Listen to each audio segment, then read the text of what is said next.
the FDA and CDC yesterday coming out saying that if you are fully vaccinated, you do not need the booster. I think there's just some confusion out there, and I believe Dr. Walsh, you were involved with the trial process. And there are studies right now going on about whether the booster is indeed needed, and so just wanted to get your thoughts on that. Well, the concept of a booster, which has been around since the beginning of the projects, in other words, not knowing whether eventually boosters would be needed, was going to be based on data that we would be able to collect and studies that we could do during the whole process. And I think it's fair to say that we do not know the final answer. What we do know, and studies will be presented very shortly in scientific literature, and some studies are already available, that show that some measures of immunity, such as antibody levels, drift downwards after you've been fully vaccinated. And there's no question about that. We expected that. And we have been able to document that. You can also test those serums in the laboratory and show that they are a little less effective than at neutralizing or eliminating the virus from growth in a laboratory situation. So that information, I think we clearly knew was going to happen. The second issue in regard to booster doses, though, is what about the real world effectiveness of the vaccines in large populations that have been immunized? And that's where you've gotten the very recent data, or not data, but the announcements by the Israeli scientific group that says that the Pfizer vaccine has dropped in its efficacy from 95% to about 65% after 6 months. Now, you have to then look at what are they referring to in terms of efficacy. They're talking about any infection, whether it be trivial sniffles, maybe a little sore throat, or perhaps a little cough. And that's frankly a illness that we would fully expect be acceptable in a population that's been immunized. And that would be a good achievement. And so for severe disease, hospitalization, pneumonia, death, and so forth, at this point, the vaccines are holding up extremely well. Now, will there be a point at some time, let's say a year down the road, where more severe illness does start to occur at a higher rate? At that point, you may decide that we really should give a booster dose. And I think at this point, we don't have enough data to know that yet, because we haven't. The third thing that sort of played into this, of course, is the variant viruses and how are they going to impact the necessity of a booster dose. So I think the short answer is we don't know. And I just gave you sort of the long answer. And Dr. Walsh, are you involved in any of that research locally here? Yes, we've been involved with assessing booster doses in both the phase 1 group as well as the phase 3 group that's been studied here at RGH as part of the program between the U of R and Rochester Regional Health. And in both those groups, we've been giving booster doses to look at the effect of actually giving a booster dose. One, how well is it tolerated? And we've learned that it is well tolerated. And secondly, we've also learned that it raises antibody levels quite substantially, even well above those that were obtained after the first 2 doses. So if you really do need a booster dose, I think we are in a very good position to move forward in that regard. But I still would go back to the fact that we don't know that we actually need one. And my advice to people who call me is to wait and see. Let's see what the result is. And this is why the CDC has taken what I think is a totally appropriate conservative view and said, look, we're not seeing an increase in severe disease. I can tell you here at RGH, we have seen only one person that I know of that was immunized and then became hospitalized. And nationally, the data looks like it's 99.5% of the COVID hospitalizations are in unimmunized individuals. And so clearly the vaccines are still very effective. And this, by the way, is with the variant viruses circulating, in the US. You can ask your off topic, Jen, if you want. Okay, sorry, I don't mean to take up everyone's time. Just really quick, there are some reports that there are these colds in children that are typically common in the winter months are popping up in summer months, and some of the pediatricians are saying some of these children are needing to be hospitalized for that. Why are you seeing that here? And if so, what do you think is the reason for that? Right. So it was fascinating that during the COVID pandemic to date, which predominantly was last winter, it was the late spring of last year and then really through the winter, all of the standard viruses that we see every winter, respiratory syncytial virus, metapneumovirus, influenza, both A and B, parainfluenza, vanished. And we had very little pediatric disease. The thought was that this was because of the lockdowns, masking, hand washing, real attention to respiratory hygiene, 6-foot distancing, and so forth. These viruses basically took a sabbatical for an entire year. Now that we're loosening up our social activities, these viruses are poking their heads out again. And so, yes, and we have been very interested in respiratory syncytial virus infections here in Rochester. That's been the primary research that I've been involved with over the last 40 years. We are now starting to see on a national basis the reemergence of that virus, which normally occurs around Thanksgiving and ends around Easter. It is now starting up.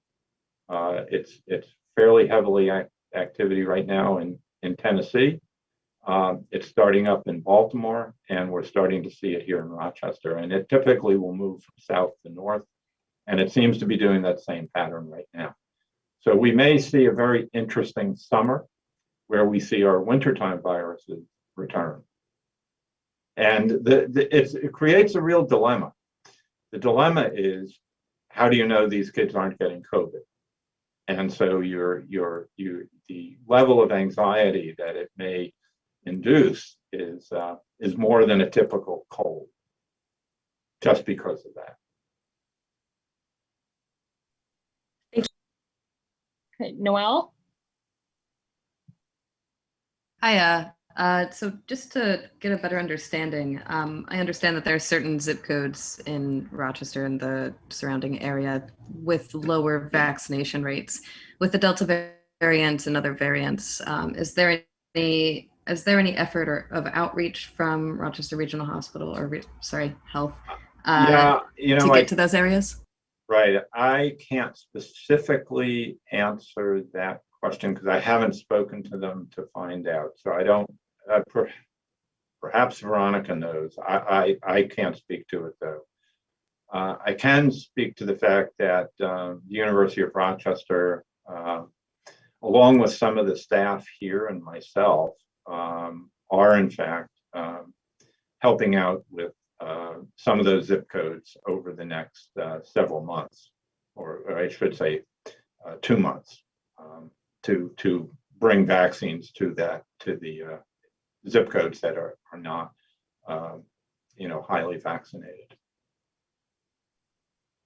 Thank you. Veronica, do you have any more to that? Nope, not that I'm aware of. I think a lot of it is driven by common ground in the also the Finger Lakes hub. Okay, yeah, I mean the health department. I know. I mean, again, following the news, has been involved with sort of mobile, sort of smaller programs to get these vaccines distributed. Okay, just checking on your end as well. Yeah. Do you have a sense of how prevalent this is in Monroe County or this area at the moment, just based on the patients you've seen? You're talking about the Delta variant. Delta variant.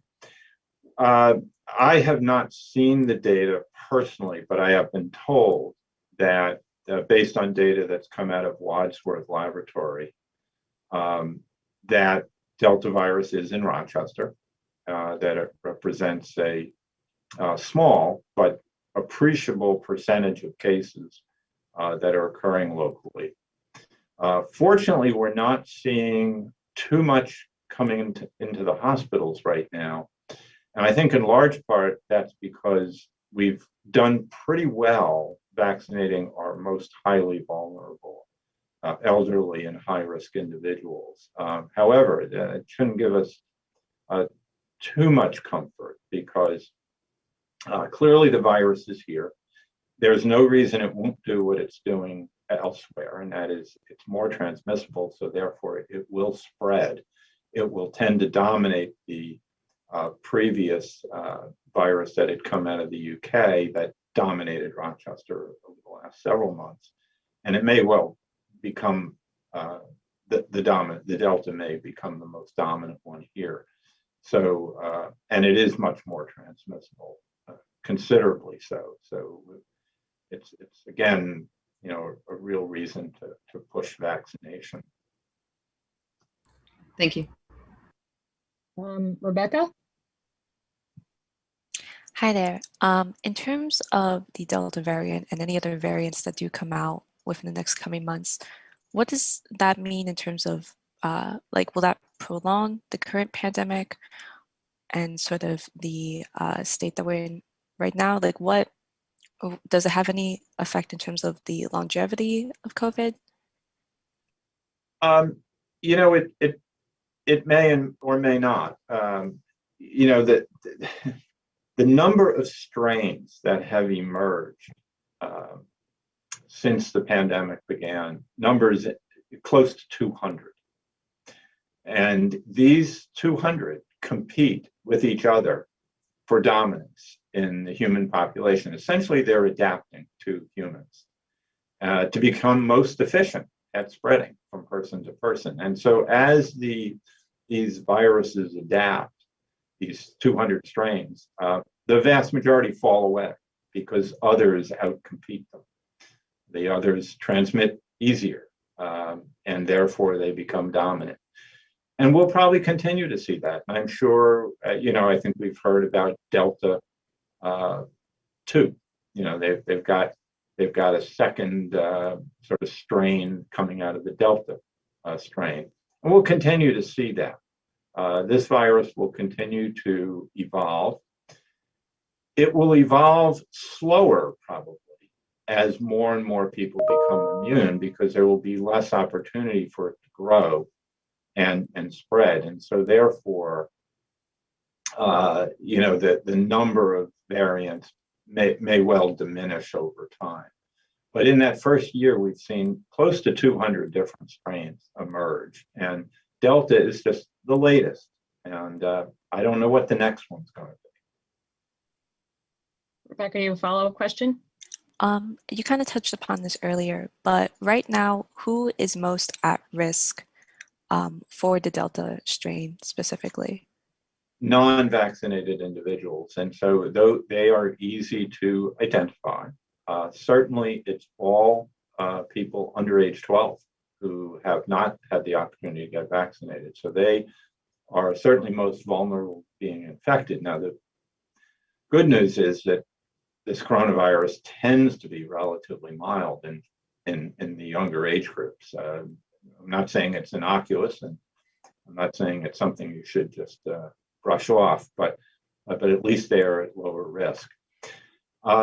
The other group are those who are not vaccinated, and obviously they know who they are, and they are at serious risk for getting this. And if they are older, if they have high-risk conditions, uh, they need to be very cautious, and the recommendation would be to get vaccinated, obviously, but if you're not vaccinated, you really need to maintain social distancing, wearing masks, et cetera, and be very careful about your day-to-day activities.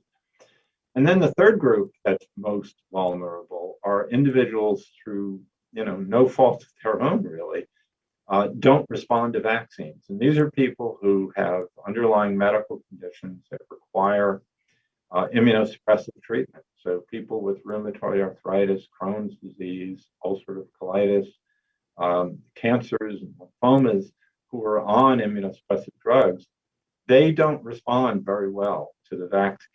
And so they, unfortunately, are at risk.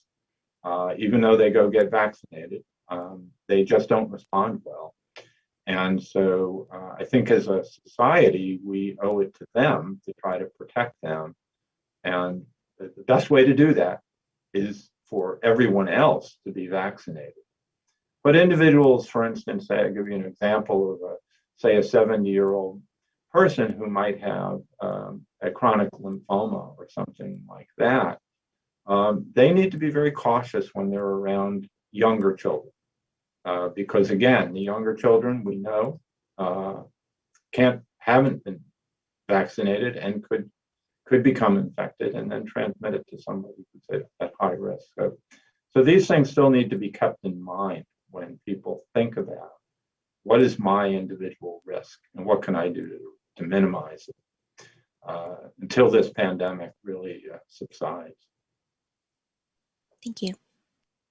Arateta?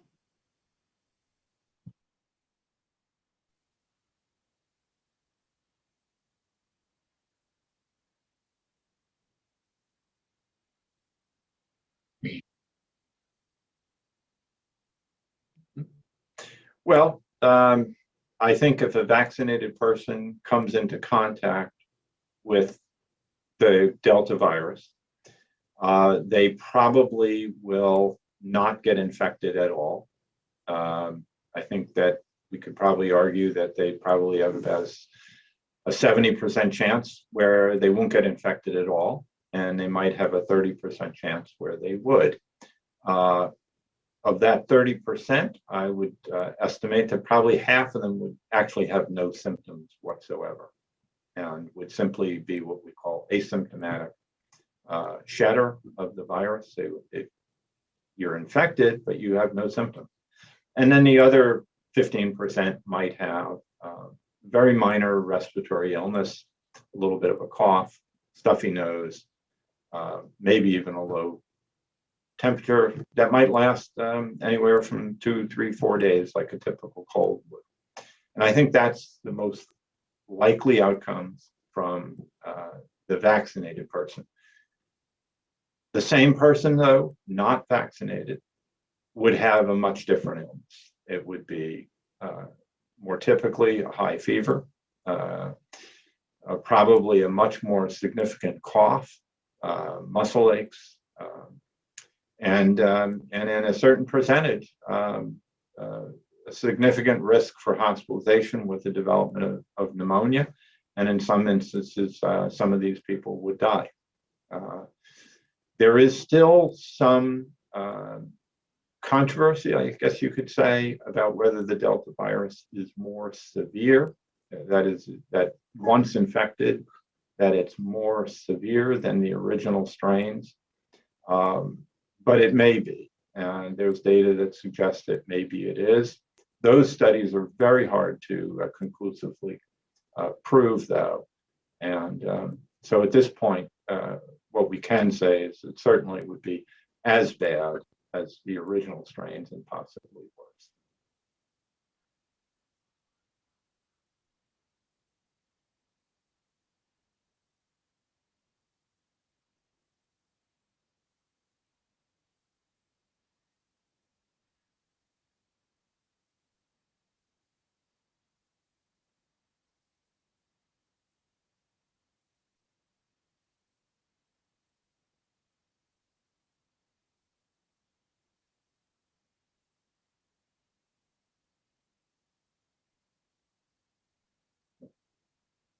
Well, I think again, the recommendation here is based on the fact that if the faculty, if the teachers and staff, administrators and so forth in the schools, who are obviously all adults, many of them may have underlying medical conditions and so forth, if they are all vaccinated, the risk to them is very, very small. The risk for illness in the children, we know to be quite small. And so I think it's quite likely that should you open schools with a fully vaccinated staff and faculty, and obviously unvaccinated under age 12, so you're talking about sort of the primary schools, you'll probably not see a lot of illness that's significant in that school. That would be the prediction. It's not been done yet. In other words, the schools haven't opened yet. On the other hand, the possibility of spread of coronavirus within the school among students is certainly possible. From student to student, since they wouldn't be wearing masks, and of course, students will hang out together, which is part of childhood. And last but not least, Andrew. Hey. Poor Andrew gets yeah. left to the end. Wow. It's ladies first. That's why, Andrew. That's right. Dr. Walsh, actually, I want to carry off of Ericetta's question there. You said fully vaccinated staff would be low risk, but we know there'll likely be many cases where there will not be a fully vaccinated staff, maybe half, maybe 70%. In those instances, which are probably the most likely, would you still say this is a safe thing to do that maybe you would support, or is it fully vaccinated is the best way to go and anything else is a bigger risk? If I was a unvaccinated staff member, let's assume for a moment, which I'm not, that I chose not to get vaccinated. I would wear a mask in the school. That would be my individual choice.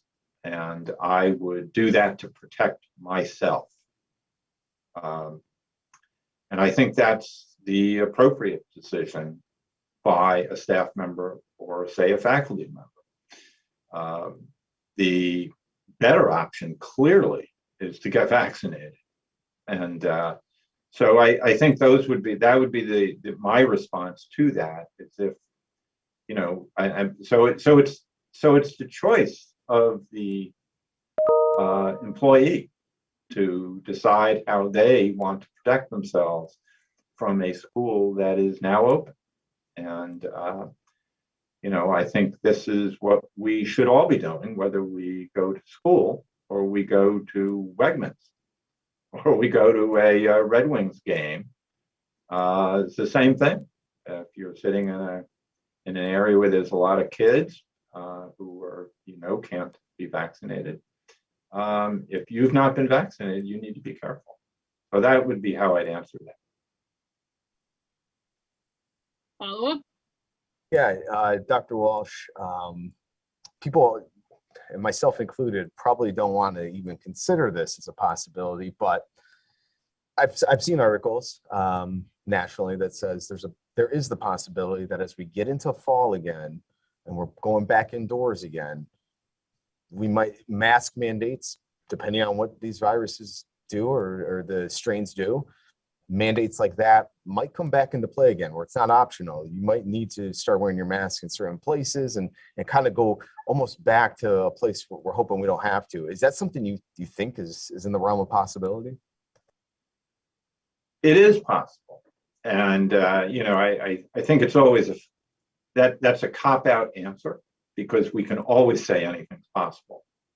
But it certainly is a possibility. So I just want to point out that thus far, the virus, as it's mutated and become these, hundreds of variants, has done so simply trying to adapt to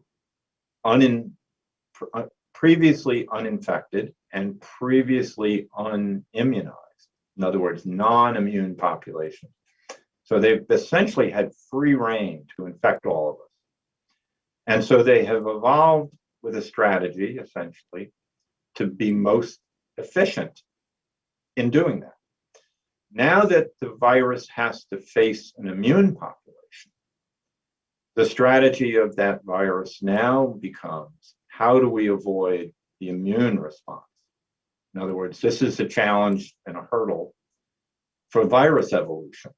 And is it possible that the virus will be able to evolve in such a way that it can avoid what we have fought so hard to get, and that is good vaccine-induced immunity?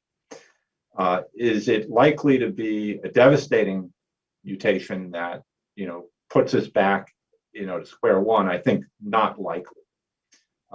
It does happen with flu, though, and that's where you end up with these things like flu pandemics, like 1918. It has happened in situations like that, but I suspect it is not going to happen with this. But I would say, sure, it's a possibility that we'd be back there. Now, on the other hand, the science to date has been so effective at designing countermeasures that we could probably very quickly get a bead on that and deal with it. But it would be discouraging. Everybody all set? If you are, have a good day, and hopefully I don't see Noah's Ark out there right now. And hopefully we'll get some sunshine soon.